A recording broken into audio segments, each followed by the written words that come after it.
Hello everyone, welcome to Sumita's diary. আশা করি আপনারা ভালো আছেন। আমরা কানহেরি কেভস দেখে এখন যেখান থেকে আমাদের বাস নামিয়ে দিয়েছিল, তারপরে হেঁটে আমরা কানহেরি কেভস গেছিলাম।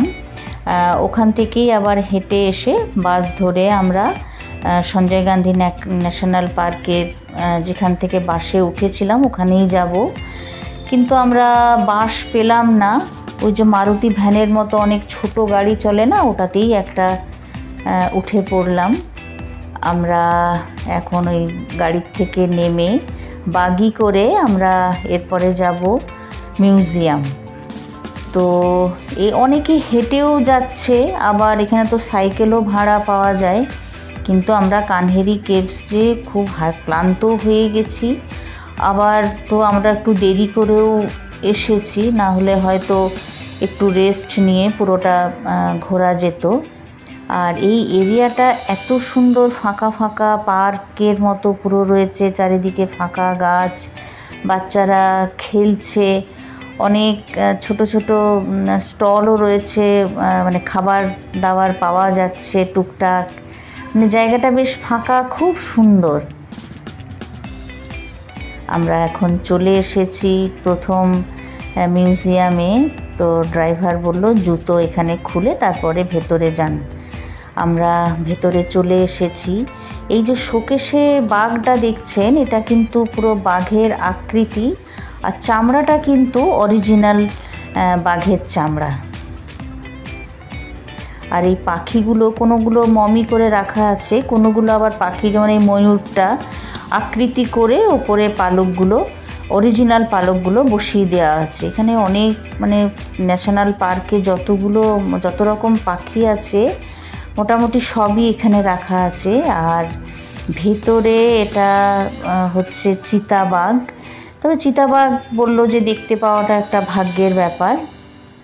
আর এদিকে বাঘ, বাবারে এমন মনে হচ্ছে যেন অরিজিনাল বাঘ তাকিয়ে আছে আমার দিকে। এত সুন্দর জঙ্গলের গেট আপ করে রেখেছে, মনে হচ্ছে যেন পুরোপুরি জঙ্গলের ভেতরেই ঢুকেছে। এদিকে সিংহ রয়েছে। আর এই পাখিগুলো আমাদের ওখানের বক বা পায়রা, এদের সঙ্গে মিল আছে, কিন্তু নামগুলো আলাদা। যেমন দেখুন এদিকে এটা পুরো পায়রার মতো দেখতে, কিন্তু এটা ব্রাউন হেডেড গুল। মানে আমাদের ওখানের পায়রার পালকটা যেমন অ্যাসিস, মানে কি বলবো, ওটা ছাই রঙের, এটা কিন্তু ব্রাউন কালারের। আমরা একটা মিউজিয়াম কাভার করে আরেকটা মিউজিয়াম দেখতে যাচ্ছি।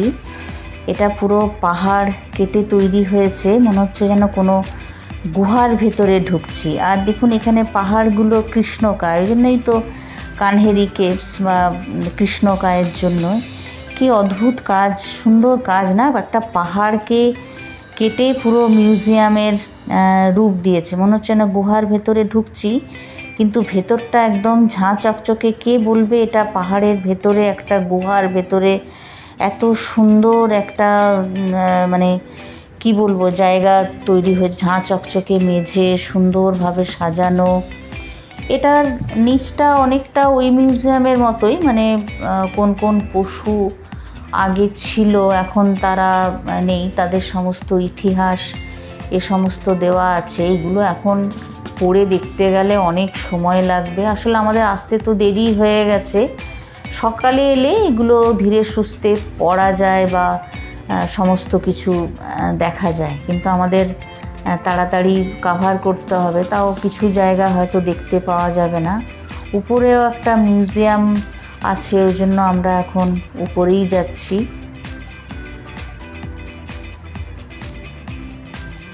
আমরা উপরে চলে এসেছি। এই যে দেখা যাচ্ছে বাইসনটা, কিন্তু এখন মনে হয় বাইসনের কোনো অস্তিত্ব নেই, কেননা এখানে deer park, lion safari, butterfly park সব কিছুর কথা শুনলাম, কিন্তু বাইসনের কথা হয়তো আগে এটা ছিল। অনেক পশুই এগুলো এখন আর হয়তো এক্সিস্ট করে না, আগে ছিল। যে দূর থেকে দেখা যাচ্ছে শোকেশের ভেতরে একটা ক্যাঙ্গারু আর তার বাচ্চা, উপরটা কিন্তু অনেকটাই বেশ বড়।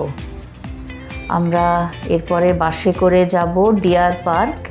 আর লায়ন সাফারি।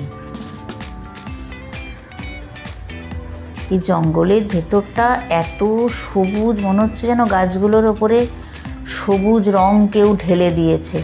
আসলে এই সঞ্জয় গান্ধী ন্যাশনাল পার্ক সব বর্ষাকালেই দেখতে আসে, এই গ্রিনারিটাই দেখার জন্যই বেশি ভিড় হয়। তবে এখানে বাটারফ্লাই পার্কও আছে, কিন্তু ওটাতে আমাদের আর যাওয়ার সময় হবে না। কিন্তু অনেক প্রজাপতি দেখছি উড়েও বেড়াচ্ছে। আমরা এখন ডিয়ার পার্কের মধ্যে দিয়ে যাচ্ছি। কত হরিণ, ছোট বাচ্চা, মাঝারি, এটা আবার 12 শিঙের হরিণ।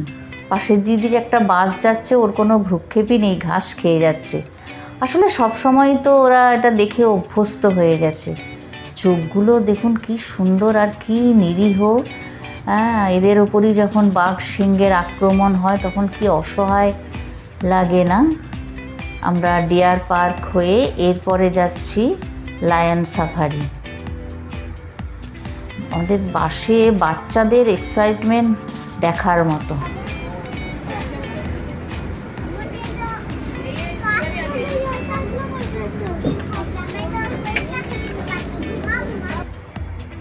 এই যে সিংহ মামা বসে আছেন, তবে একবার তাকিয়ে মুখটাকে ঘুরিয়ে নিল।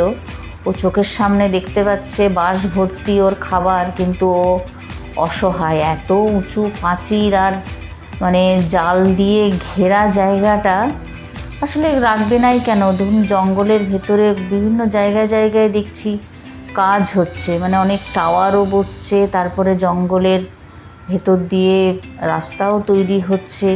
তো আবার এরা যারা কাজ করছে তাদের ভয় লাগে না? আমার তো মনে হচ্ছে ওই বেড়াটা টপকেও চলে না আসতে পারে।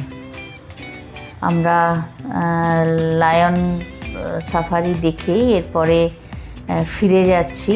আসলে সঞ্জয় গান্ধী ন্যাশনাল পার্ক 6টার মধ্যে বন্ধ হয়ে যায়। 6টার পরে কেউ যদি থেকে যায় তাহলে কিন্তু তার ফাইন হয়ে যাবে। মোটামুটি দেখা হয়ে গেছে, তবে বাটারফ্লাই পার্ক আরও টুকিটাকি এগুলো সব দেখা হলো না। এই যে এটা দেখছেন, এটা একটা লেক, এটাতেই বোটিং হয়, কিন্তু এখন বর্ষাকালে বন্ধ থাকে।